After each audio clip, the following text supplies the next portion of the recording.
Ever since I was a little girl, my mother taught me one golden rule: date bad boys for the thrill, but marry a boring man for stability. I lived by that belief. And in New York City, I found the ultimate bad boy. His name was Landon Pierce. He was a notorious heartbreaker, the kind of man who could look at a woman and say, "Out of all of them, you're the one I care about most," and somehow make her believe it.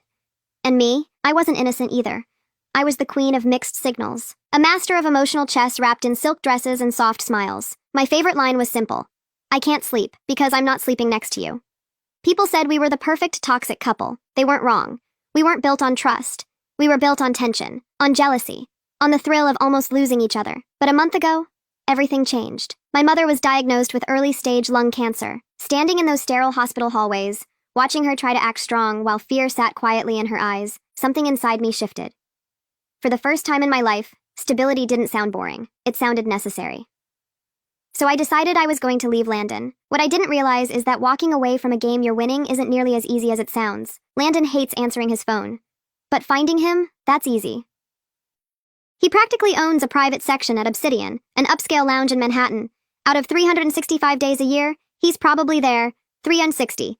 And tonight was no exception. When I walked in, I saw him immediately. Tall, effortless, impossible to ignore. He had just lost a round of cards and was taking a shot off the body of a girl leaning across the table. She laughed too loudly, like she already thought she'd won something. She noticed me approaching and gave me a syrupy smile. "Hey," she said sweetly. "You don't mind, right? We're just playing." I smiled back, matching her tone perfectly. "Of course not. You're adorable.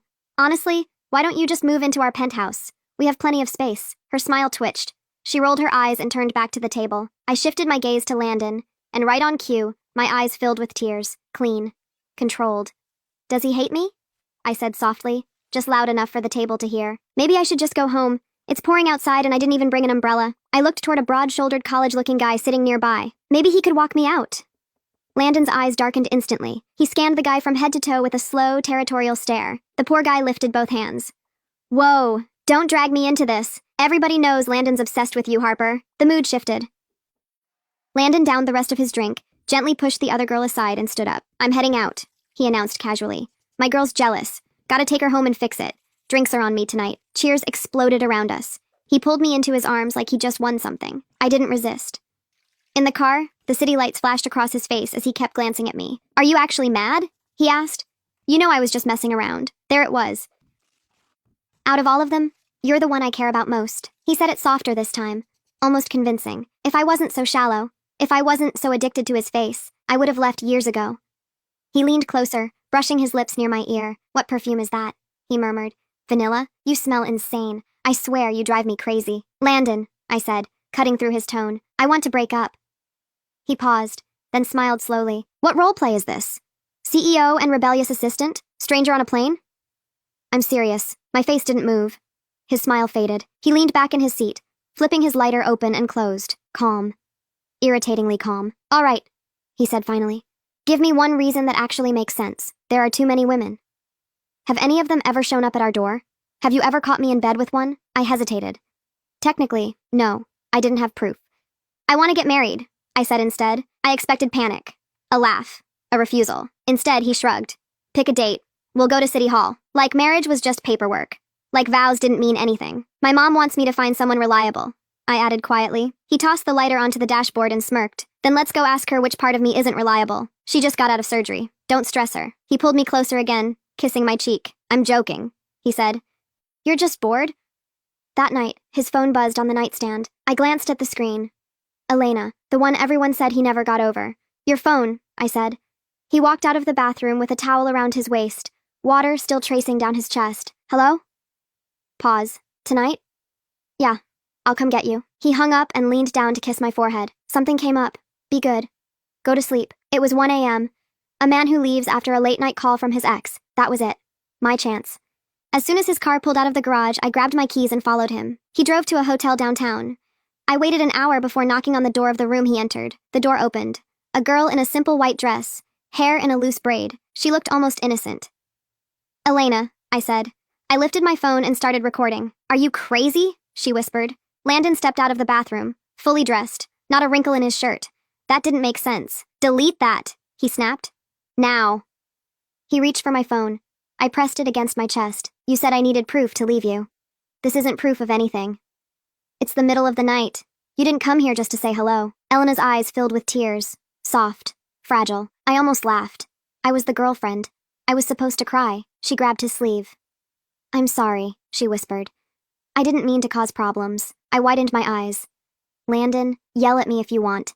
Just tell me one thing. Between her and me, who do you love more? He grabbed my waist and leaned close to my ear. Stop the drama.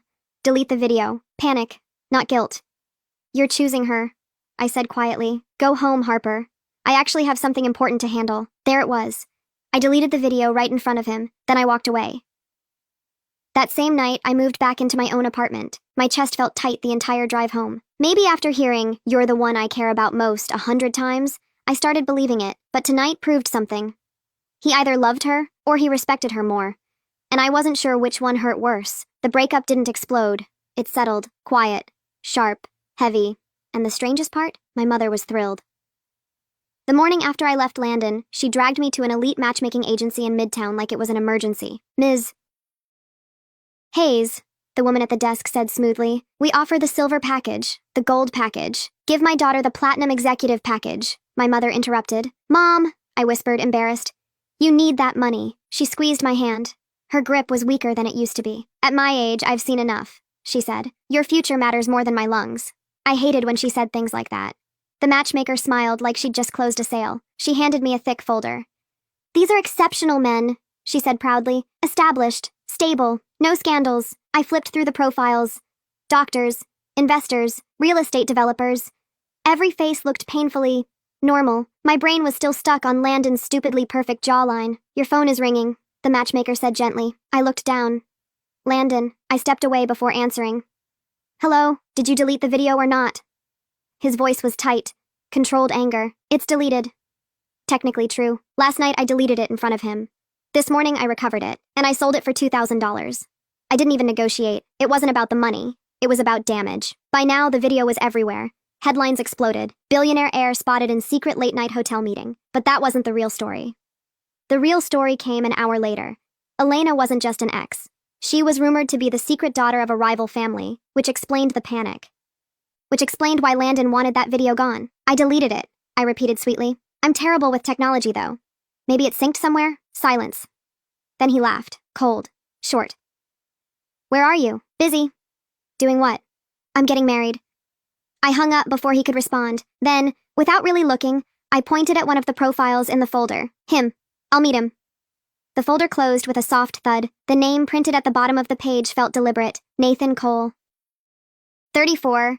Tech entrepreneur. Estimated net worth high enough to make headlines. No scandals. No rumors. No chaos. Boring. Exactly what my mother wanted. Nathan's building wasn't flashy. It was quiet, the kind of quiet that felt expensive. The elevator ride up felt longer than it should have. When the penthouse doors opened, he was already standing there. Tall, dark suit, no tie. He wasn't devastatingly handsome like Landon. He didn't need to be. There was something else about him. Control. Harper Hayes, he said evenly. Come in. His voice wasn't seductive. It was firm, like he was used to being obeyed. The apartment was minimal. Clean lines. Floor-to-ceiling windows overlooking Manhattan. No music playing. No drinks waiting.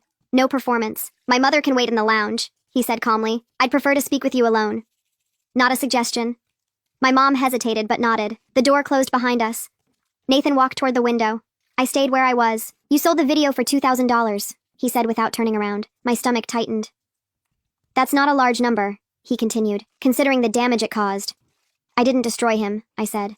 I exposed him. He finally turned to look at me. His eyes weren't warm. They were analytical. No, he said quietly. You started a war. My pulse quickened. What does that have to do with marriage? He stepped closer, slow, deliberate. Landon Pierce isn't just a reckless heir. He's my primary competitor. The air shifted. And you, he added, just made yourself very interesting. There it was. Not stability, not safety. Strategy. Are you proposing marriage? I asked carefully. Or an alliance? He tilted his head slightly. Both. My phone buzzed on the table. Landon. Nathan glanced at the screen. Answer it. I held his gaze. For the first time in my life, I wasn't sure who was manipulating who. I swiped to accept. I need to see you, Landon said immediately. Now. I looked at Nathan. He didn't look away. Tell him where you are, Nathan murmured. My heart pounded. I'm busy, I said. I know exactly where you are, Landon replied calmly. Nathan Cole, penthouse, glass walls, Minimalist nightmare. My blood ran cold. Nathan didn't look surprised. You have 5 minutes to explain why you're playing with my competition, Landon continued. Competition. Nathan extended his hand slightly, not touching me, just claiming space. Invite him up, he said quietly. Landon heard. Is he with you right now? I didn't answer. My silence was confirmation. Good, Landon said. Don't make me wait in the lobby. The line went dead. The air felt heavier. Does he have access to your security system? I asked. No, Nathan replied calmly. He has access to half of Manhattan. I swallowed. What do you collect? I asked him. For the first time, a faint smile touched his lips. Outcomes. The private elevator chimed. No knock. No announcement. Landon walked in like the building belonged to him. Dark suit. No smile. No charm. His eyes locked on me first. Then Nathan. Cole. Pierce. No handshakes, no jokes, just tension. Landon stepped closer and took my wrist. Not hard, not gentle, exact. Is this part of your little performance? He asked softly. You didn't accept the breakup, I replied. Nathan moved slightly forward. She's here for a formal proposal. Landon let out a dry laugh. Since when do you do anything that isn't hostile strategy? Since someone decided to turn a private matter into a public spectacle, Nathan answered. There it was again. The video, the war. Landon looked at me differently now. Not angry, not hurt, measuring. Do you really think that affected me? He asked quietly. I didn't respond. He leaned closer. What you did wasn't revenge, he said. It was a declaration. My heart pounded. Of what? That you're still playing with me. Nathan's voice cut in smoothly. She's playing to win. Landon's jaw tightened. You don't know how to play with fire, Cole. Nathan didn't raise his tone. I don't play with fire. I own the building. Silence fell between them, and I stood in the middle of it. Thrill, stability, power, and for the first time, I wasn't sure which one I actually wanted. The silence between them wasn't loud. It was controlled, measured, dangerous. Landon didn't let go of my wrist. Are you actually considering this? He asked me quietly. This? I replied. You mean a man who doesn't disappear at 1 a.m. when his ex calls? His eyes flickered. Nathan stepped closer, not touching me, just standing firm. She's free to make her own decisions. Landon let out a short laugh. Free? That's cute. Then he looked at me again. Harper, let's go. 3 words. Not a command this time, almost a request. Nathan didn't interrupt. He didn't push. He just said, evenly, the choice is yours. And somehow that felt heavier than Landon's grip. My phone vibrated in my purse. Once, twice. I ignored it. Landon noticed. Answer it. I pulled it out. Unknown number. I opened the message. A photo. My mother leaving the hospital that afternoon. Taken from a distance. Zoomed in. Clear. Below it, 1 sentence. Wars always have collateral damage. My stomach dropped. What did you do? I whispered. I didn't even know which one I was asking. Landon frowned. What are you talking about? Nathan held out his hand. Show me. I hesitated for half a second, then handed him the phone. His expression didn't change as he studied the image. Not my style, he said calmly. Landon gave a dry smile. Too theatrical for you, right? I looked straight at him. Was it you? His eyes didn't move. If I wanted to pressure you, he said slowly, I wouldn't use your mother. That wasn't exactly a denial. Nathan stepped slightly closer to him. Your methods are getting sloppy. And yours are getting desperate? Landon shot back. My breathing felt uneven. This isn't a game, I said. Landon looked at me carefully. It never was. Nathan forwarded the image to himself without asking. I'll trace it. Landon crossed his arms. Since when are you protecting her? Nathan didn't hesitate. She decides who I protect. That sentence hung in the air. I decide. For so long, I thought I was the one pulling strings. Now I wasn't sure I was even holding them. From the other room, I heard my mother cough. Weak. Real. This wasn't about ego anymore. I want to know who sent that, I said firmly. You will, Nathan replied. Landon looked at me again. If you step into this, he said quietly, there's no clean way out. I stepped closer to him, lowering my voice. I've never left anything clean with you. For a moment, the old fire flashed in his eyes. Then it faded. You're walking into something bigger than you understand. Nathan's tone was calm. She understands enough. Landon held my gaze for a long second. This doesn't end here. Then he turned and walked toward the private elevator. The doors closed. Silence returned, but it wasn't empty. It felt like something had just shifted permanently. Do you know who sent it? I asked Nathan. Not yet. What does that mean? It means, he said, looking directly at me, that this is no longer just your problem. My pulse quickened. Explain. If someone is threatening your mother, they're escalating. Escalating. The word felt sharp. From the lounge, my mother called my name softly. Nathan lowered his voice. Tomorrow morning we announce our engagement. What? Publicly. That's insane. It forces movement, he said. Anyone watching will react. My mind raced. Scandal. War. Marriage. And if I don't actually want to marry you? He didn't smile. That depends on how this ends. My phone vibrated again. Another message. Elena isn't the only secret daughter. My breath caught. I showed Nathan. For the first time, something shifted in his expression. Concern. That's not random, he said quietly. Impossible, I whispered. Nothing is impossible when families are fighting over power. My mother stepped into the room slowly. Is everything okay? I smiled automatically. Perfect. Nathan's tone softened slightly when he addressed her. We'll be announcing our engagement tomorrow. Her eyes filled with tears. So soon? In unstable times, he said smoothly. Clarity is strength. She looked at me. Are you sure? I thought about Landon walking in without permission. The photo, the message, the word collateral. Yes, I said. The decision settled inside me like something final. Later, after I dropped my mother home, my phone wouldn't stop buzzing. Unknown numbers, news alerts, speculation about the Pierce scandal. Landon didn't call again. That worried me more. In the elevator of my mom's building, she looked at me quietly. I don't trust him, she murmured. Which one? I asked. Either of them. I gave a faint smile. Me neither. When I walked back to my car, I saw something on the driver's seat, a white envelope. No broken glass, no forced door. My heart began pounding. I opened it carefully. Inside was a photograph, me. Leaving the hotel the night of the video, the glowing sign behind me clearly showing the time. On the back, written in black ink, you started this. My chest tightened. This wasn't Landon. This wasn't Nathan. Someone else had been watching. And they'd been watching before I ever realized. My phone vibrated again. A message from Nathan. The press release goes out at 10 a.m. No clean way out. I stared at the photo again. If Elena wasn't the only secret daughter, then who else was hiding in this story? And more importantly, was I a piece on the board? Or was I the door someone was trying to unlock? I didn't sleep that night. Every time I closed my eyes, I saw three things. My mother leaving the hospital, the white envelope on my car seat, and the words written in black ink, you started this. By 9:30 a.m., I was standing inside Nathan's penthouse dressing room. He had arranged everything. Press, security, timing, control. The dress he sent over wasn't bridal. It was ivory, structured, clean, no lace, no softness. It wasn't romantic. It was strategic. Nathan stood by the doorway in a dark suit. The press is downstairs, he said calmly. Did Landon confirm? I asked. Nathan's jaw shifted slightly. Of course he did. Of course. We took the private elevator down. When the doors opened, flashes exploded across the lobby. Voices overlapped. Is this engagement connected to the Pierce scandal? Did your relationship begin before the video leak? Is this a merger? Nathan held my hand firmly. Visible. Intentional. He answered smoothly. My relationship with Harper began when I realized she doesn't fold under pressure. Not love. Not destiny. Pressure. Then I saw him. Landon stood near the back of the crowd. Gray suit. No smile. No performance. Too controlled. Our eyes met. The old fire flickered for half a second. Then it hardened. A microphone was pushed toward me. Ms. Hayes, why commit so quickly? I felt the weight of the photograph inside my bag, the date printed in the corner. The message. Because I learned something recently, I said clearly. Stability isn't boring. It's power. Murmurs spread through the room. Landon tilted his head slightly. I kept going. And sometimes the truth takes decades to surface. The room shifted.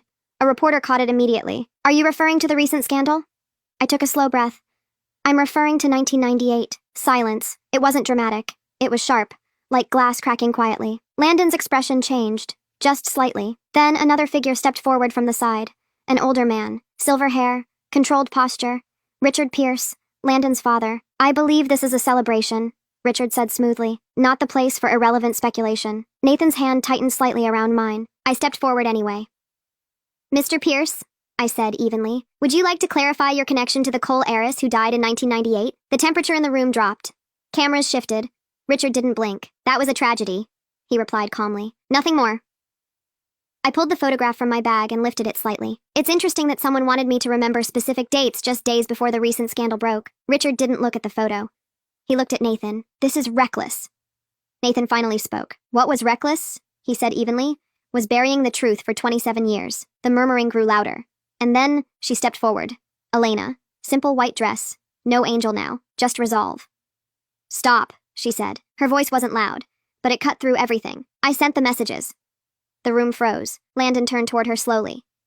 What did you do? Elena didn't look at him. She looked at Richard. My birth wasn't private, she said. It was hidden. The silence deepened. Richard's expression hardened. This is inappropriate. No, she replied calmly. It's overdue. She reached into her bag and pulled out a folder. I had a DNA test done 3 months ago. Landon looked stunned. You knew? He asked his father quietly. Richard said nothing. Elena continued. I'm not just some rumor. I'm his daughter. Gasps, flashes, chaos waiting to explode. And my mother, she added, was pregnant when she died in 1998. My pulse pounded in my ears. Nathan's expression didn't change, but something in his posture shifted. Understanding. Landon's face lost color. You're saying... I'm saying, Elena said steadily, that the accident wasn't just an accident. Richard finally spoke. These accusations are dangerous. Elena met his eyes. So is silence. Nathan leaned slightly toward me.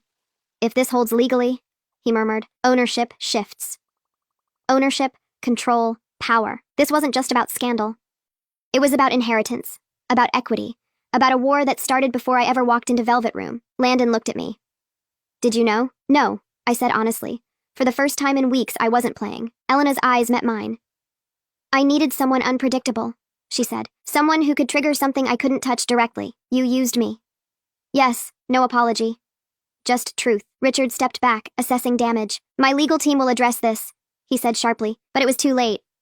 The cameras had already captured everything. The narrative had shifted. This wasn't about my engagement anymore. It was about 1998. About a woman who died. About a child who survived. Nathan's grip on my hand loosened slightly. This changes things, he murmured. Does it change us? I asked quietly. He looked at me honestly. That depends on what you want now. Landon stepped closer. Harper, he said, and for once his voice wasn't sharp. Let's leave. Not an order, a request. Elena lifted the DNA document slightly. This is only the beginning.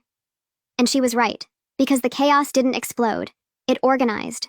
Within an hour, headlines were everywhere. Secret daughter emerges. 1998, accident questioned. Pierce empire at risk. The engagement announcement became secondary, exactly as Nathan would have predicted, or exactly as Elena intended. We left through a private exit. No one spoke until the car doors shut. Landon slid into the seat across from me without asking. We need to talk, he said. Nathan didn't object. He simply adjusted the route. I stared out the window as Manhattan blurred by. Everything had shifted. But the real question wasn't about Landon, or Nathan, or even Elena. It was about what really happened in 1998, and whether the truth was something any of us were ready to face. The car ride was silent for a full 3 minutes. Not the awkward kind, the dangerous kind. Landon was the first to break it. Since when did you know? He asked Elena, his voice controlled but tight. 3 months, she answered. You waited. Yes.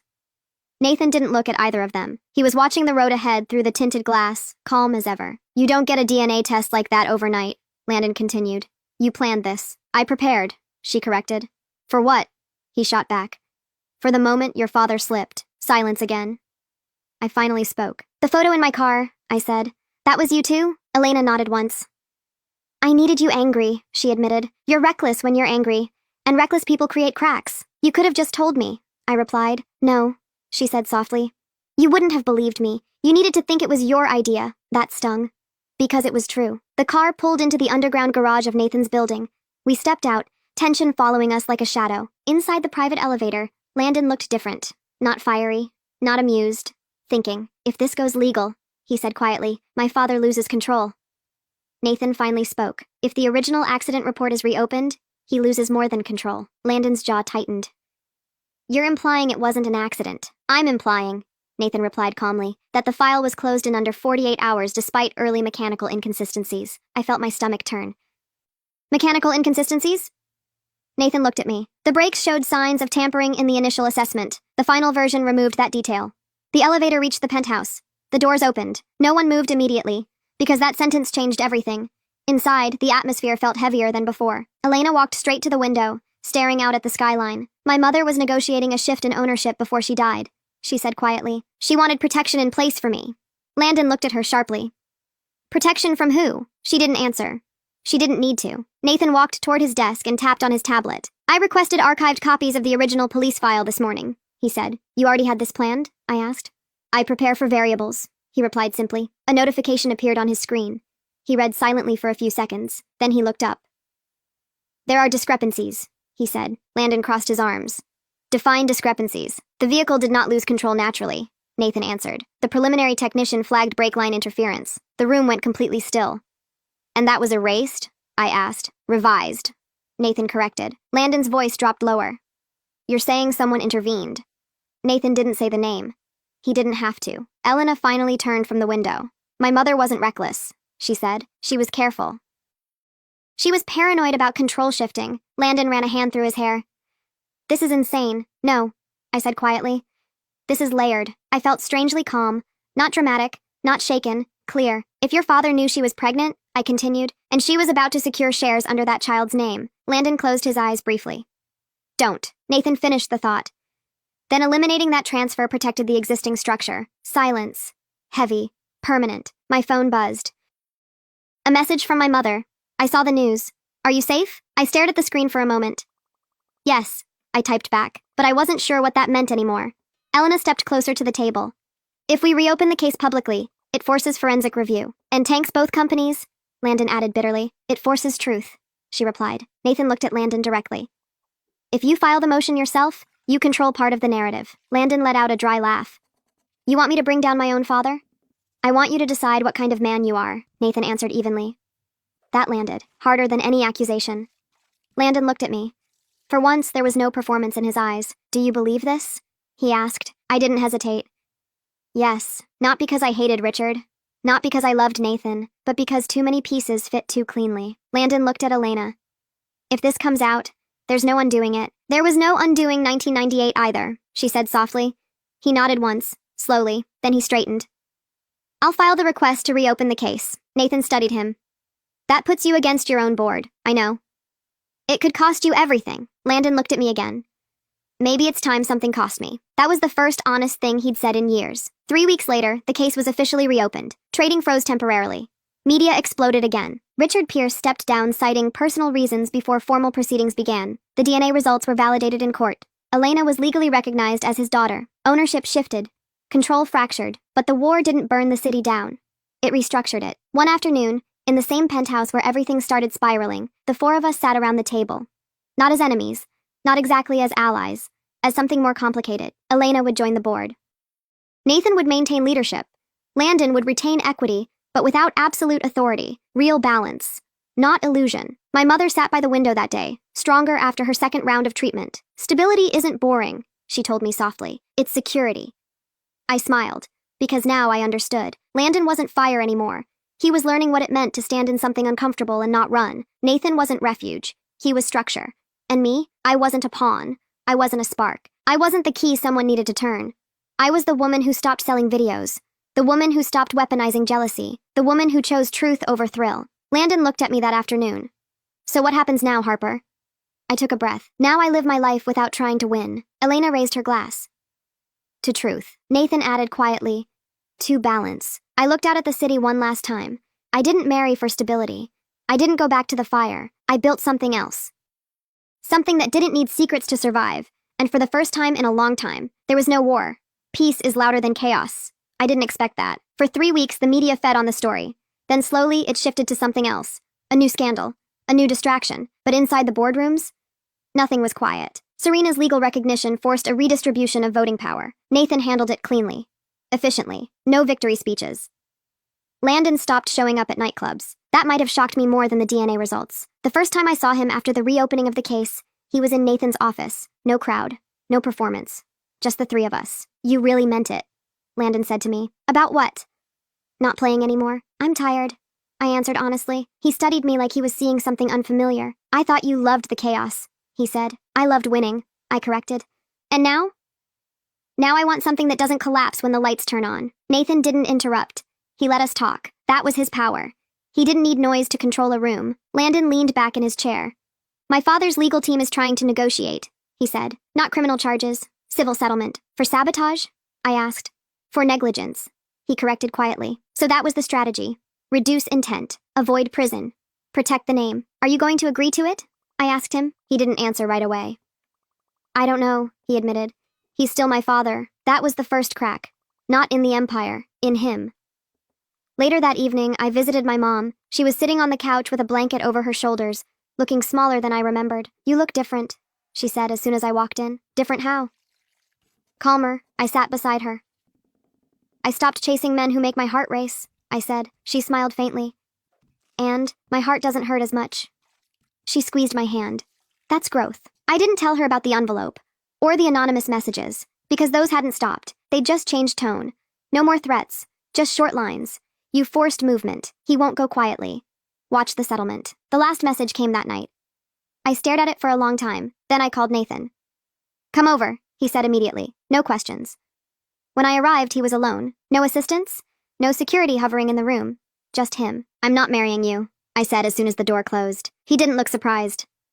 I didn't think you were. That disarmed me. You announced it. Yes. Strategically. Yes. And now? Now the board has stabilized. Public pressure redirected. The announcement served its purpose. I stared at him. So what am I to you? He walked closer, not touching me. You're someone who understands consequence. That's not romantic. I'm not romantic. For once, that didn't disappoint me. Do you want me? I asked bluntly. He considered that carefully. I respect you, he said. I trust your instincts. I don't underestimate you. That's not the same.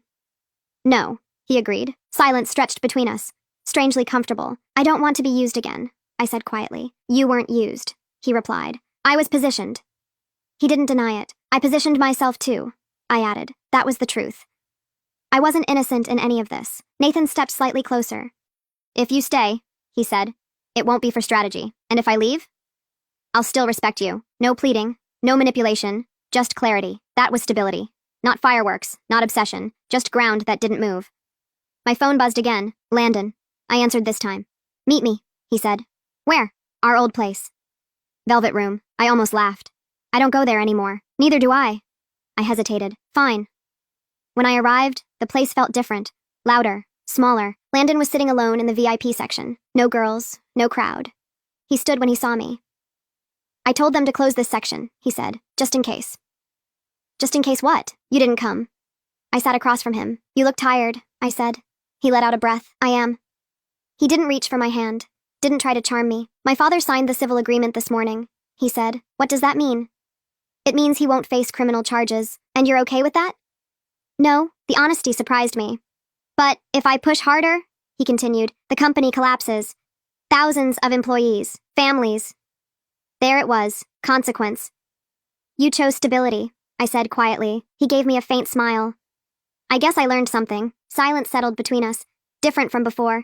Not tense. Just real. Do you love him? He asked suddenly. Nathan. I thought about it. I don't know, I admitted. Do you love me? That question used to thrill me.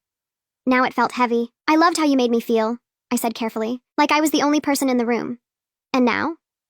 Now I want to be the only person in my own life. That hurt him. I could see it. But he nodded. You're not the same, he said. Neither are you.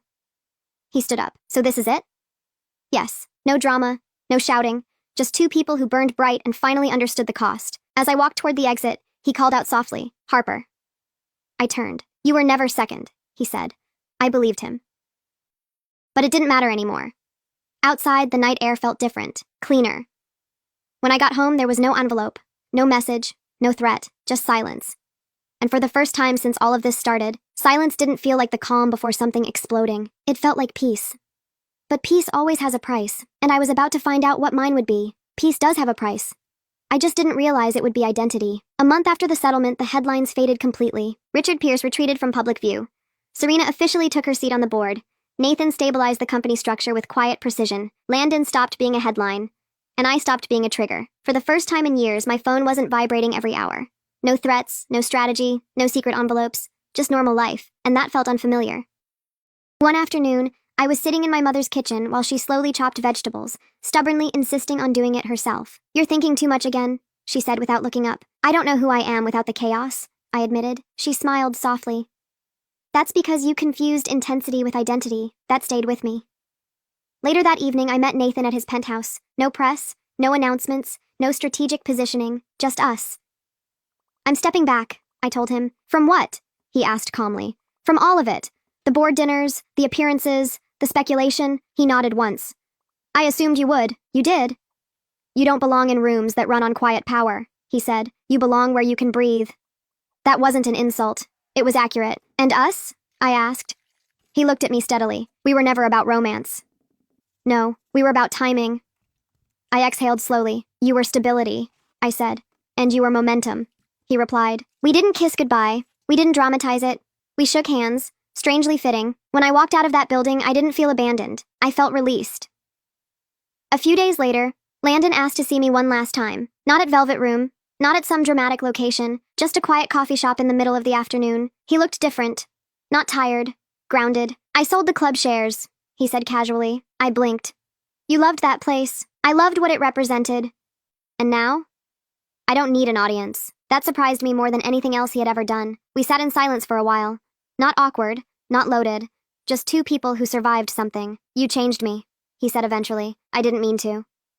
"I know," he studied me. "You're not chasing anything anymore." "No." "Does that scare you?" "A little." He smiled faintly. "It shouldn't."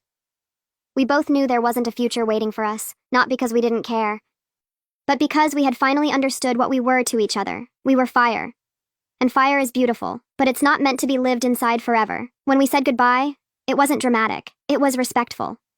Final. That night, I stood in my apartment alone. No headlines, no billionaires, no war, just quiet. I walked to the mirror and looked at myself. For years, I thought I was clever because I could manipulate emotion. I thought I was powerful because I could destabilize men who thought they controlled everything. But real power wasn't in the exposure. It wasn't in the video. It wasn't even in 1998. It was in choosing not to escalate, in choosing not to sell the next secret, in choosing not to win. My mother's treatment started showing real progress 2 months later. Her scans improved. Not perfect, but hopeful. One evening, she looked at me and said, "You finally married the right thing." "What?" I asked. "Yourself." I laughed, but she was right. I didn't marry stability. I didn't return to the fire. I didn't attach myself to power. I built something quieter. I started working with a nonprofit that helps women navigate legal and financial manipulation in relationships. No cameras, no headlines, just real stories, real consequences, real change. Sometimes people still recognize my name. Sometimes they whisper about the Pierce scandal, but it doesn't belong to me anymore. It was never really mine to carry. I wasn't the spark. I wasn't the weapon. I wasn't the key. I was just the woman who decided the game wasn't worth playing anymore. And for the first time since I was a little girl memorizing my mother's golden rule, I rewrote it. Date whoever you want. Marry whoever you want. But never build your life around chaos just because it feels exciting. Because excitement fades, power shifts, secrets rot, but peace stays. And this time, I chose it.